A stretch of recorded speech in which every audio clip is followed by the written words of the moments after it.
Good morning, everyone. Good morning. Happy Sabbath. This morning's study is going to be based on the Lord's Supper, and we are going to start with Exodus chapter 12. We'll be looking at Exodus chapter 12. Now we'll commence with a few verses there and then move on. The 10th plague is the last of the 10 plagues that happened in Egypt. In this connection, we will look at a few verses from the Holy Bible in connection with what transpired. So let's look at Exodus chapter 12, first verses 12 and verse 13. Exodus chapter 12, verses 12 and 13. For I will pass through the land of Egypt on that night, and will strike all the firstborn in the land of Egypt, both man and beast. And against all the gods of Egypt I will execute judgment. I am the Lord. Now the blood shall be a sign for you on the houses where you are. And when I see the blood, I will pass over you. And the plague shall not be on you to destroy you when I strike the land of Egypt. Now keep these two verses in mind. Now we want to look at verses 21 to verse 24. Verses 21 to verse 24. Then Moses called for all the elders of Israel and said to them, Pick out and take lambs for yourselves according to your families, and kill the Passover lamb. And you shall take a bunch of hyssop, dip it in the blood that is in the basin, and strike the lintel and the 2 doorposts with the blood that is in the basin. And none of you shall go out of the door of his house until morning. For the Lord will pass through to strike the Egyptians. And when he sees the blood on the lintel and on the 2 doorposts, the Lord will pass over the door and not allow the destroyer to come into your houses to strike you. And you shall observe... That's it. That's it? Yeah. Go ahead. I'm sorry. Yeah, verse 24. And you shall observe this thing as an ordinance for you and your sons forever. And we're going to look at what Moses meant when he was told that you will observe this ordinance for you and your sons forever. We're going to see that. Now, I want us, with divine wisdom, and not the wisdom from the tree of the knowledge of good and evil, to look at verse 23, particularly verse 23. We will note very carefully what verse 23 has stated. In this verse, please pay particular attention to this, dear ones. In this verse, the Lord is who? Jehovah. Okay? The Lord Jehovah is a different person from the destroyer. Verse 23 definitely delineates that. The blood of the lamb, keep this in mind, when the blood of the lamb is placed on the lintels and the 2 doorposts to save the firstborn from the destroyer. Verse 23 makes it very clear. Is Jehovah God there and the destroyer is there. So when you place the blood covering on the lintels and the doorposts, that blood covering is a type here pointing to Jesus Christ. So this blood covering, dear ones, is to protect that home and the family in that home and the firstborn from who? The destroyer. That blood covering is not to protect people from who? From God. That's not to protect people from God. No. It is to protect people from the destroyer. And that verse in verse 23 is particularly important. Now, I don't want to go through and show from the scriptures, because then we'll spend our whole time just studying that. But I'm going to just use a few verses to make sure that we understand clearly what is happening here. First, let's look at John chapter 10. John chapter 10 and verse 10. John chapter 10 and verse 10. The thief does not come except to steal and to kill and to destroy. I have come that they may have life, and that they may have it more abundantly. So here in this context, and like I say, we haven't got the time to go into all the details, but what Jesus is stating in John chapter 10, verse 10, he's talking of the thief does not come except to steal and to kill and to destroy. I have come that they may have life and they may have it more abundantly. Okay? Here, of course, the context is referring to the people that were the teachers of the children of Israel. First application. But who is behind this? Jesus is referring to nobody else but who? The devil himself. Okay? Let's look at Revelation chapter 9 and verse 11. Revelation chapter 9 and verse 11. And they had a king over them, which is the angel of the bottomless pit, whose name in the Hebrew tongue is Abaddon, but in the Greek tongue is Apollyon. And those two words define what happens there. He's the person responsible for all destruction, and he is the destroyer. Those two words are telling us that. Now, let's look at, go ahead. The word Abaddon in Hebrew actually means, the definition is a destroying angel. So that's what Abaddon means in Hebrew. And now let's look at Revelation chapter 7. Revelation chapter 7 verses 1 to verse 4. Revelation chapter 7 verses 1 to verse 4.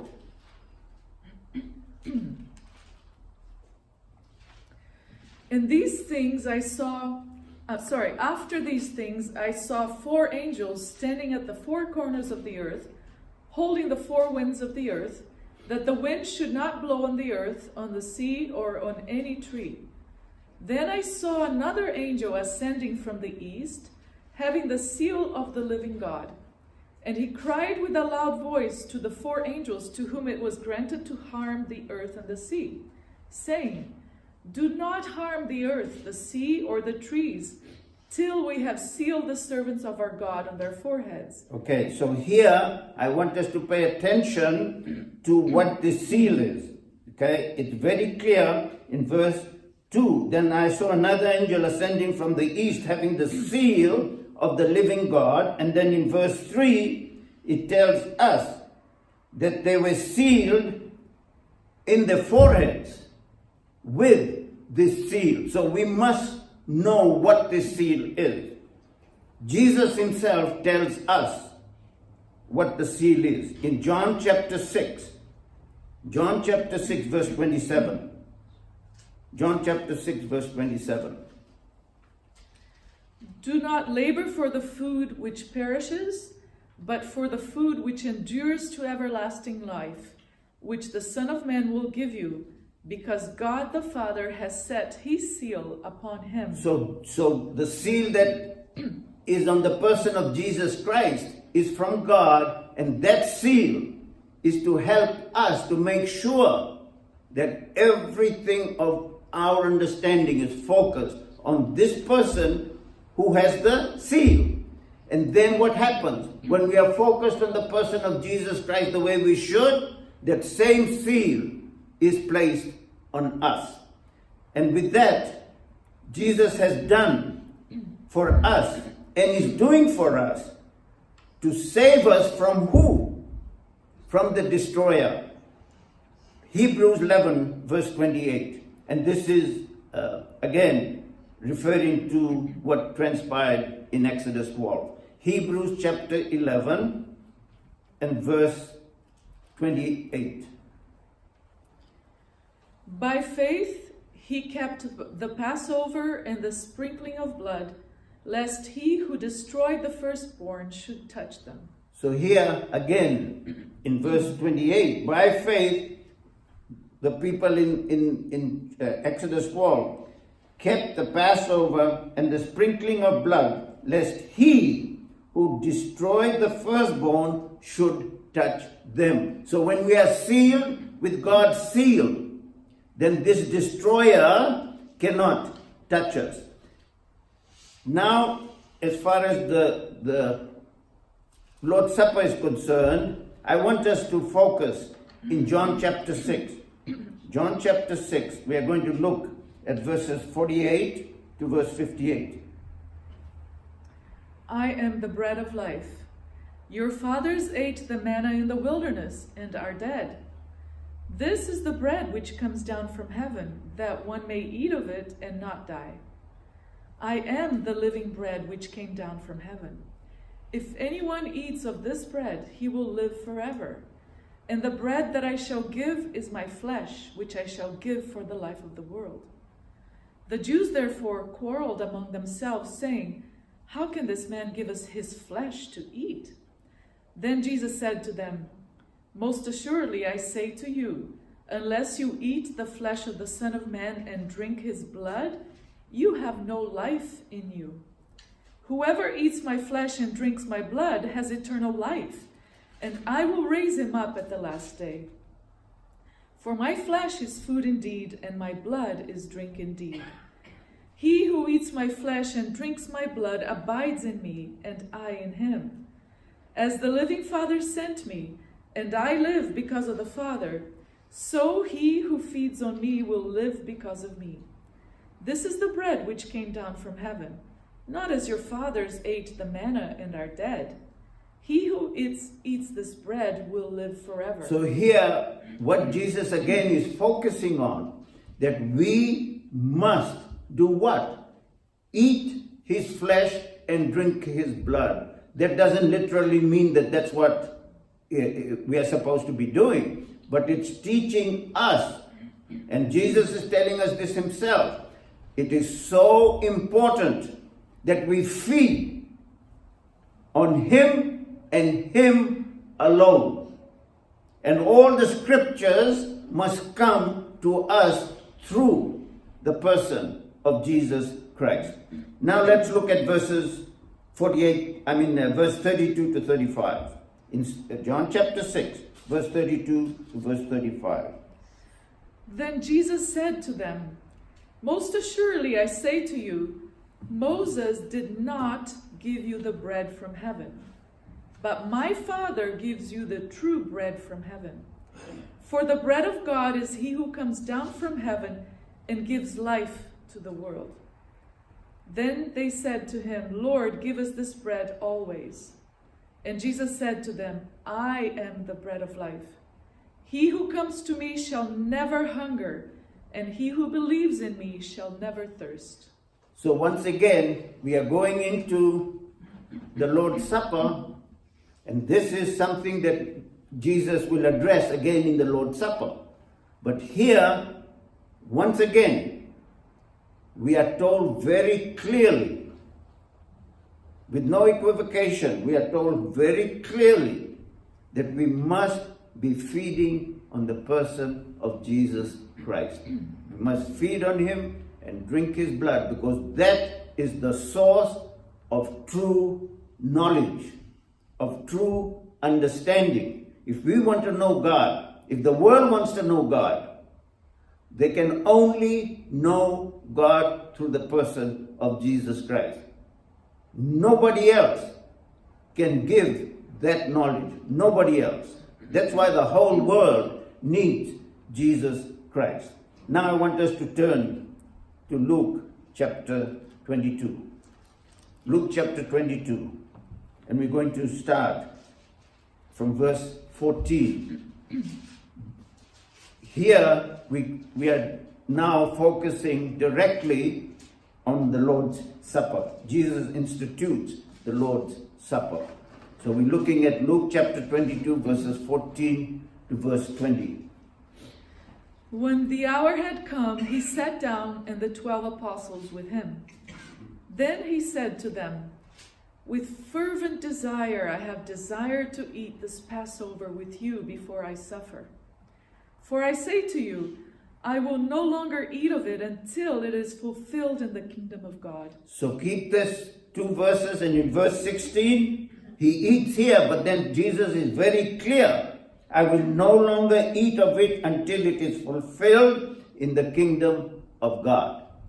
So that next fulfillment will happen for all of us as we partake of this, because remember we said that it was an ordinance forever. So from Exodus, it came to Jesus, the Lamb, always pointing to the person of Jesus Christ. Now Jesus Christ is going to fulfill this. He's talking of it here in the Lord's Supper and to the cross. And we are to keep this with us. And this church, I'm really blessed that they are doing it what? Once a year. See the significance of that? There are other churches that do it most probably multiple times in a day. Every time they have a certain ceremony, they go through this whole ritual. And like I say, if they have this ritual going on 4 times a day, this thing is done 4 times a day, totally missing the significance of what has been given to us.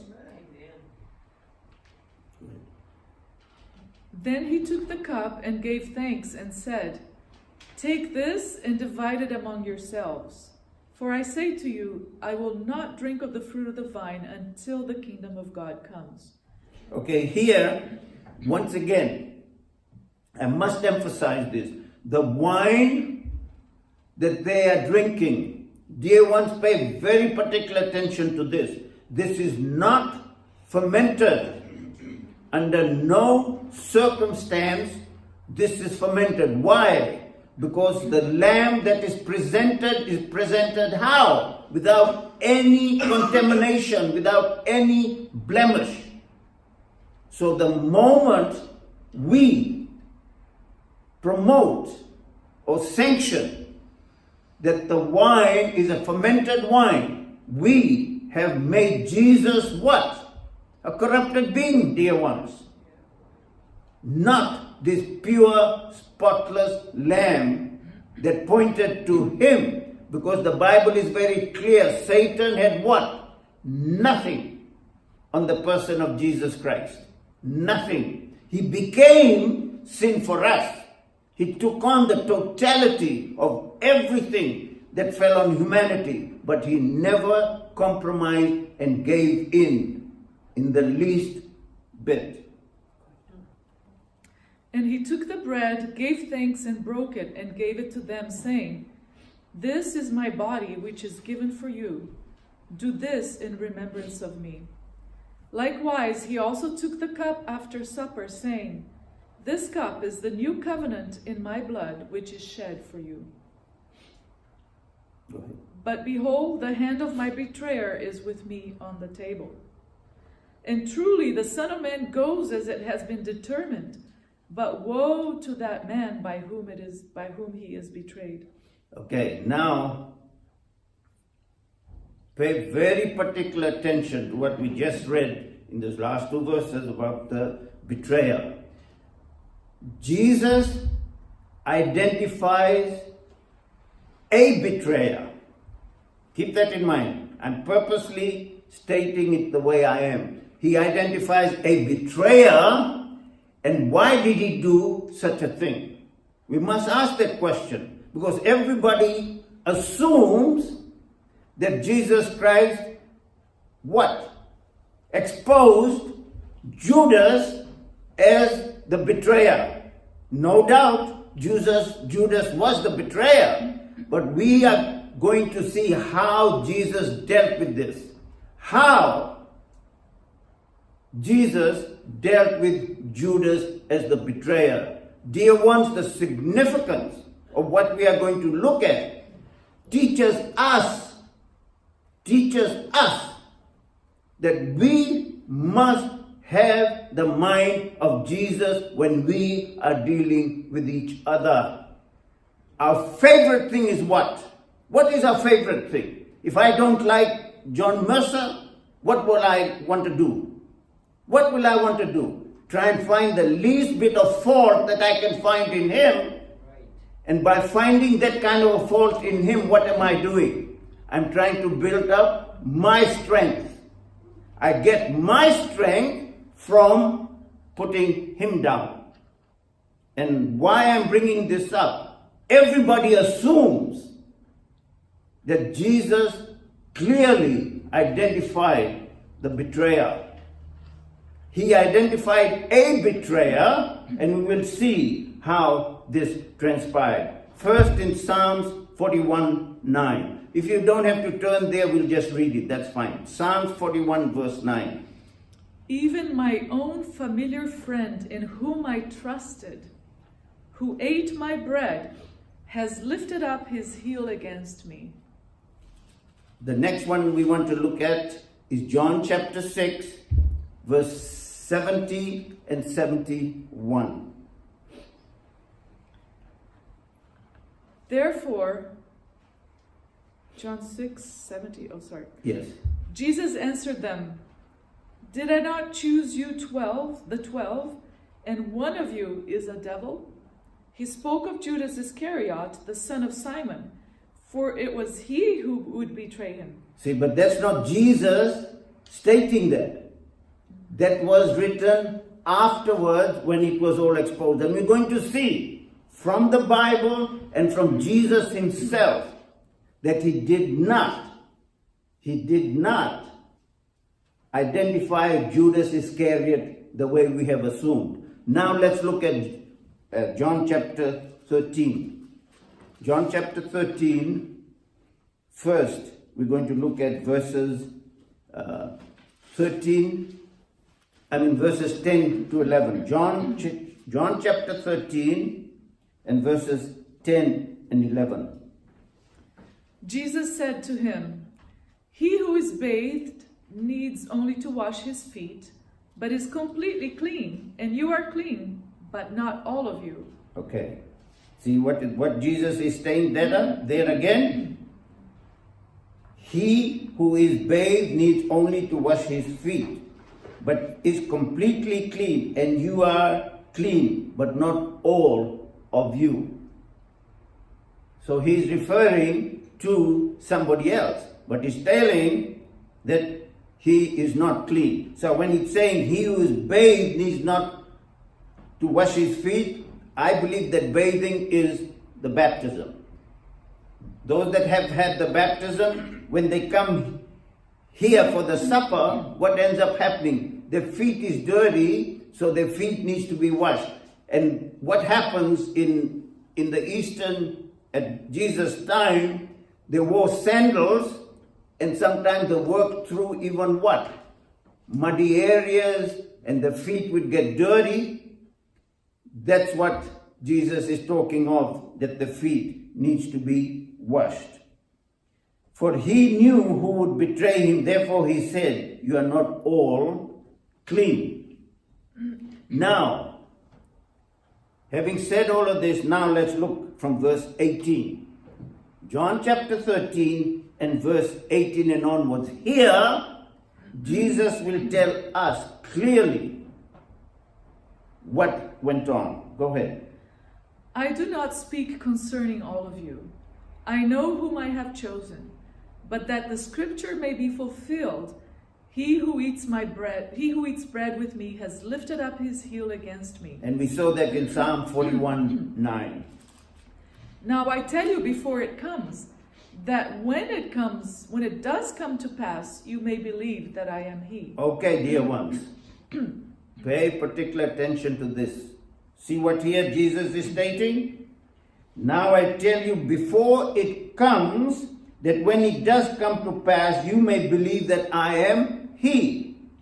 So Jesus is what? Predicting and showing and telling them what is going to happen. And after it all happens, when they look back, they will realize what? That He knew what He was talking about, that He was the true Messiah. Why? Because what He prophesied eventually got fulfilled. That is the reason. He says, now I tell you, verse 19, now I tell you before it comes, that when it does come to pass, you may believe that I am He. That is the reason. Go ahead. Most assuredly, I say to you, he who receives whomever I send receives me, and he who receives me receives him who sent me. So here again in verse 20, we must pay attention to, most assuredly I say to you, he who receives whomever I send receives me, and he who receives me receives also him who sent me. So what Jesus is trying to tell us here again is that whoever Jesus has appointed, however that appointment has come, that must be what? Honored. We must pay attention and honor that. When Jesus had said these things, he was troubled in spirit and testified and said, most assuredly I say to you, one of you will betray me. Now think of this. Think of this, dear ones. Here, Jesus knows what is going to happen to him, how the chosen people with the cooperation of the Romans is going to crucify him. And that pain is unimaginable. We cannot conceive the kind of pain that he must have gone through. And a person that he trusted and he ate bread with, he washed his feet, how with all that love this person still is going to go against Jesus.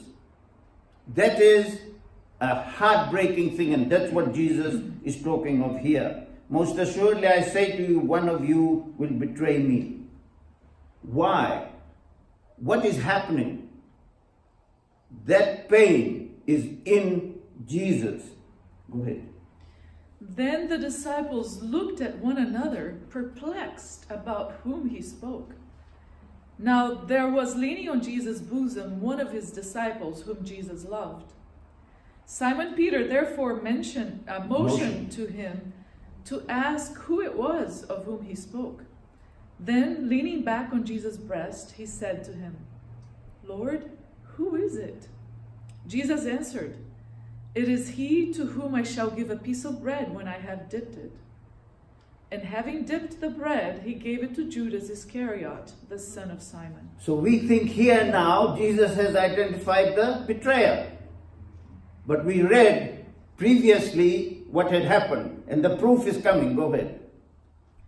Now, after the piece of bread, Satan entered him. So here once again we must pay attention. The Bible clearly tells us that after he did this, it was night. Satan entered him, and it was night. Then Jesus said to him, what you do, do quickly. But no one at the table knew for what reason he said this to him. So what is verse 28 telling us?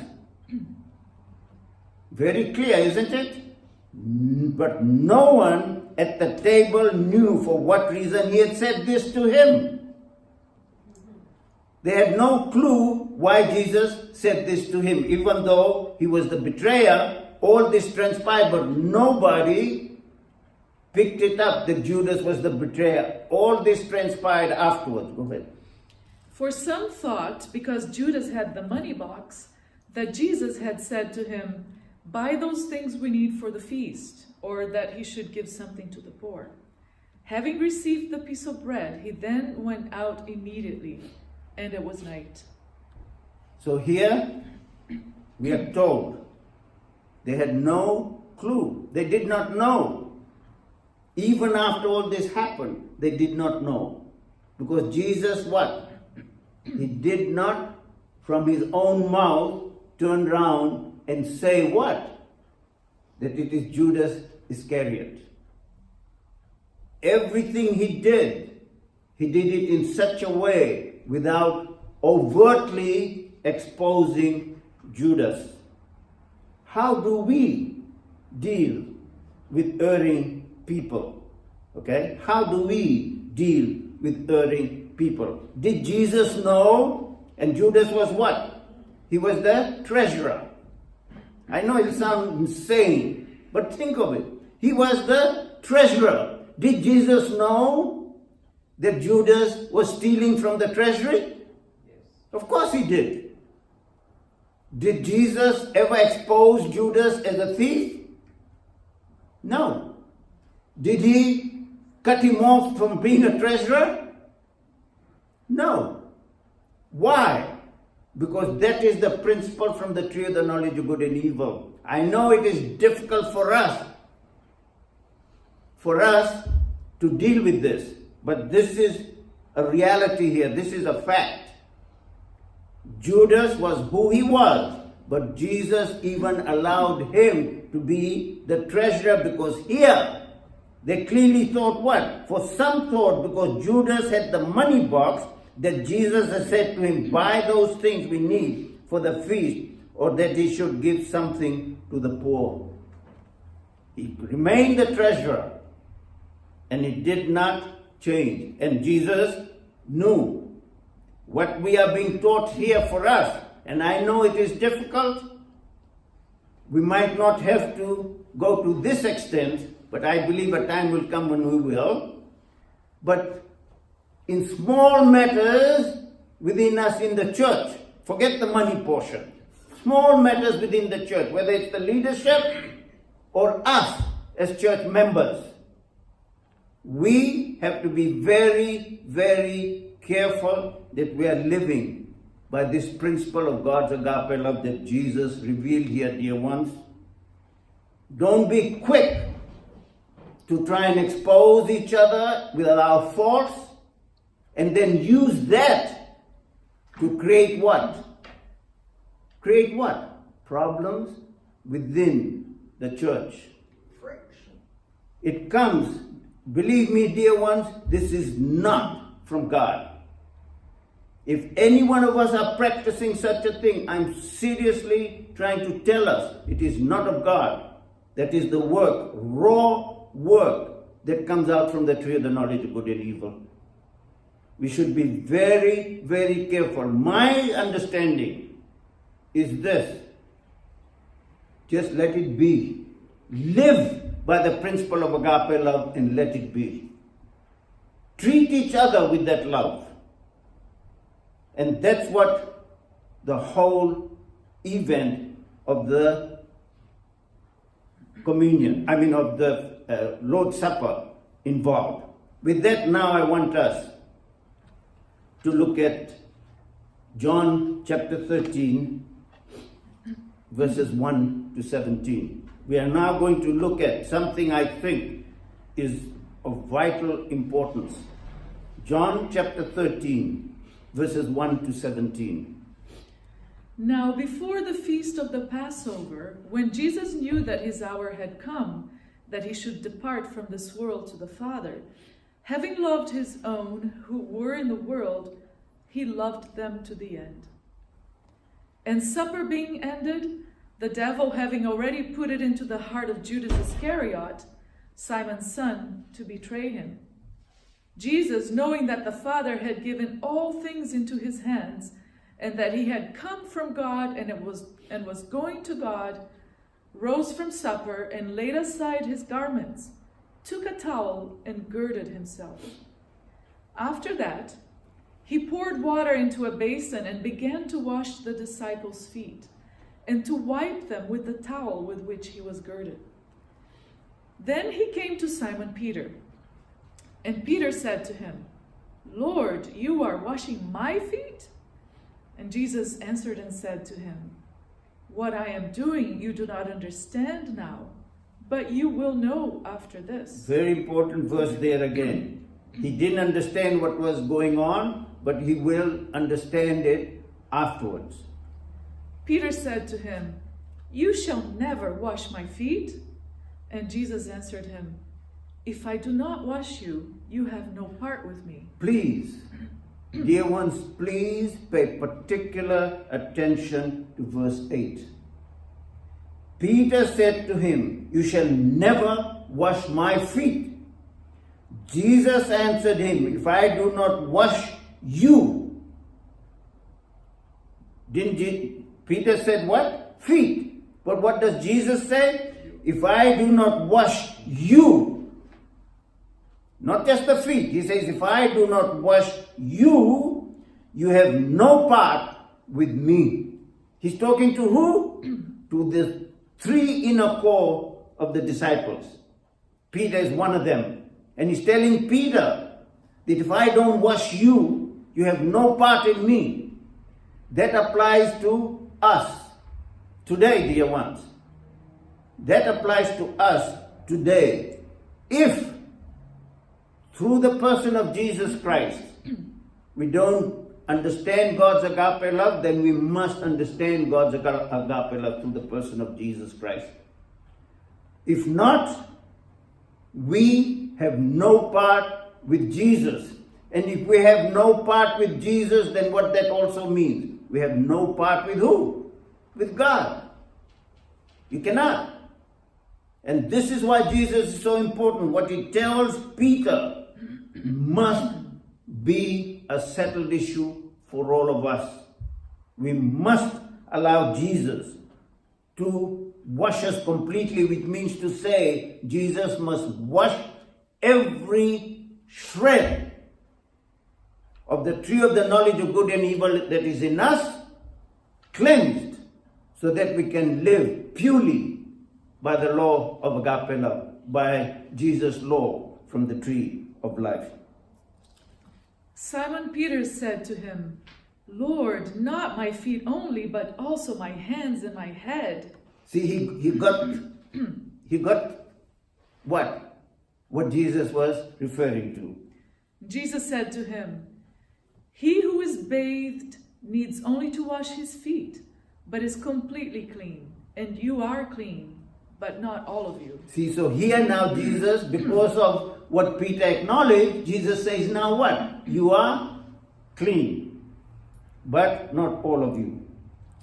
For he knew who would betray him. Therefore he said, You are not all clean. So when he had washed their feet, taken his garments, and sat down again, he said to them, Do you know what I have done to you? You call me teacher and Lord, and you say, Well, for so I am. If I then, your Lord and teacher, have washed your feet, you also ought to wash one another's feet. For I have given you an example that you should do as I have done to you. Most assuredly, I say to you, a servant is not greater than his master, nor is he who is sent greater than he who sent him. If you know these things, blessed are you if you do them. I do not speak concerning all of you. Am I supposed to stop at 17? Yeah, that's fine, 17. Okay, so the last three verses there, from verse 14. If I then, your Lord and teacher, have washed your feet, you also ought to wash one another's feet. No question, we are supposed to wash each other's feet. But something of great significance is being stated here. Jesus is who? The Son of God. Jesus is who? God in the flesh. And what does he do? He washes the disciples' feet. Any person that is holding a leadership position, first and foremost, any person that is holding a leadership position must have this kind of a mind. Doesn't have to go around washing everybody's feet, but he must have what kind of a mind? the mind that Jesus has just spoken of here. Look at verse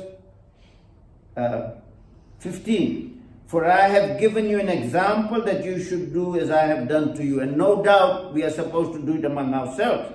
Most assuredly I say to you, a servant is not greater than his master, nor is he who sent greater than who sent me. If you know these things, blessed are you if you do them. So just don't have what? A head knowledge, but make sure you do them. Further explanation of this, I want us to look now, in closing, to Luke chapter 22. Pardon me, Luke chapter 22, and we'll start from verse 24. Keeping in mind what Jesus said in that passage during the foot washing, those last 4 verses. Luke chapter 22, verse 24. Now there was also a dispute among them as to which of them should be considered the greatest. And he said to them, the kings of the Gentiles exercise lordship over them, and those who exercise authority over them are called benefactors. And like I said, if we study the 2-tree principle, this here is working under the system of the tree of the knowledge of good and evil. That is the wisdom of the world, not the wisdom of God. But not so among you. On the contrary, he who is greatest among you, let him be as the younger, and he who governs as he who serves. For who is greater, he who sits at the table or he who serves? Is it not the one who sits at the table? Yet I am among you as the one who serves. But you are those who have continued with me in my trials, and I bestow upon you a kingdom, just as my Father bestowed one upon me, that you may eat and drink at my table in my kingdom, and sit on thrones judging the 12 tribes of Israel. All that has been stated here, and when we look at verse and 29 and 30, and I bestow upon you a kingdom, just as my Father bestowed one upon me. The kingdom that the Father bestowed upon Jesus, what does he do? He reveals it by what? How? By washing the disciples' feet, dear ones. And this is so contrary to every way that we have been programmed to believe. Then in verse 30, that you may eat and drink at my table in my kingdom, and sit on thrones judging the 12 tribes of Israel. What does that mean? See, the tree of the knowledge of good and evil mentality there is, we are going to be sitting as judges and doing what? Judging them. How? Not the way Jesus teaches. If we don't have Jesus, we will be judging them through the tree of the knowledge of good and evil. That's what God's kingdom is all about, because Jesus was reflecting and teaching us what God's kingdom is about. And I know it's a tough thing for us to see. When he was telling us that everything he has seen the Father do, he does. He doesn't do anything different to what the Father does. Well, dear ones, is the God of the Bible that I worship through the person of Jesus Christ, is he a foot washer or not? Yes, he is. Yes, he is. Yes, he is. But in our brain, because the way we have so geared to believe in the tree of the knowledge of good and evil, we don't see it. That's God's principle. Satan's principle was what? After he introduced his law of good and evil, what was his system? And he said he wanted to be like God. It's very clear in Ezekiel. He wanted to be like God. For him to want to be like God, he should have had the mind of what?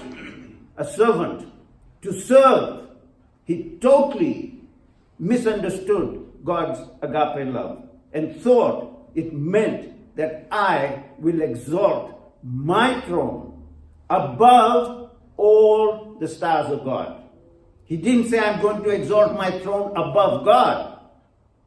He wanted to be at parity with God. But he wanted to exalt his throne above all the others, but have the same level of God. And for him, because he was exposed to God's agape love, he went against that agape love, and iniquity was found in him. My prayer as we go in to the Lord's Supper within a week, my sincere prayer for all of us is that we will have the very spirit that Jesus has revealed in the Lord's Supper. God bless us all.